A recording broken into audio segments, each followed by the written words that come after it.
my name is Minjae, and I am here to tell you about Jongmyo. At first, I want to start by asking you a question. What kinds of memorial services do you do to your deceased ancestors? Well, let's look what Korea did in the past. Korea was a Buddhist country until the late 14th century. Buddhism takes praying to Buddha very importantly. Therefore, there were not a lot of memorial services to deceased ancestors. However, this all changed in the late 14th century. On 1388, General Lee Sung-gae of the Goryeo dynasty did a military coup. 4 years after the military coup, on 1392, he established the Joseon dynasty. The Joseon dynasty was a Confucian society.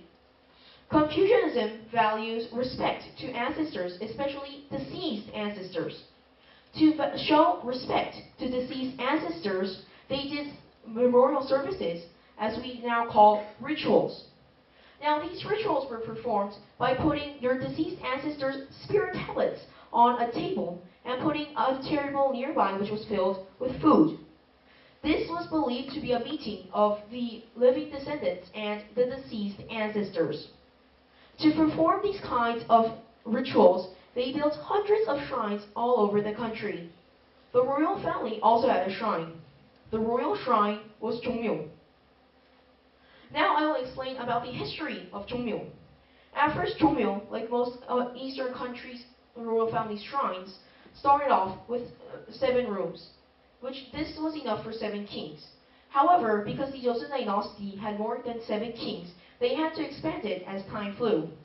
Most Eastern countries, after they have more than 7 kings, put the spirit tablets of the other deceased kings in other places. This is something that only Korea did.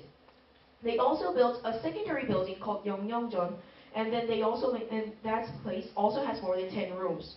In total, the main building Jeongjeon and the secondary building Yeongnyeongjeon has more than 30 rooms. However, as everything has a struggle, Jongmyo also had a struggle. The struggle for Jongmyo was the Imjin War.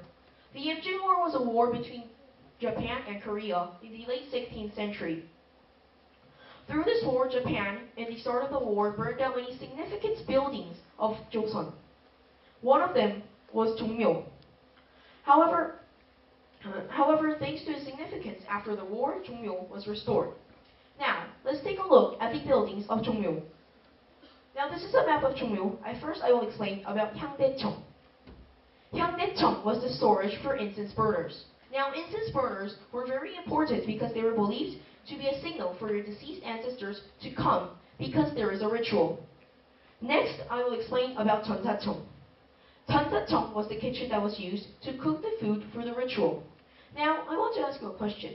Do you think they cooked the meat and then sent it to the ritual, or do you think they sent the meat raw? Actually, they sent the meat raw to the ritual. The reason why they sent the meat raw is because they believed that that would be following the way of the ancestors. Now, please look at these 2 buildings. These 2 buildings were the buildings where they where they did the rituals. Now you can see that in both buildings there are many rooms. Now these rooms were called Shinshil. Shinshil was the place where they usually kept the spirit tablets, and during rituals, this was the place where they did the rituals. Now, this place was one of the most important places in Jongmyo because this was the place where they actually did the rituals. Now, please look at these 2 buildings here. These 2 buildings here were the places where they stored things. The name of this place is Akgongcheong.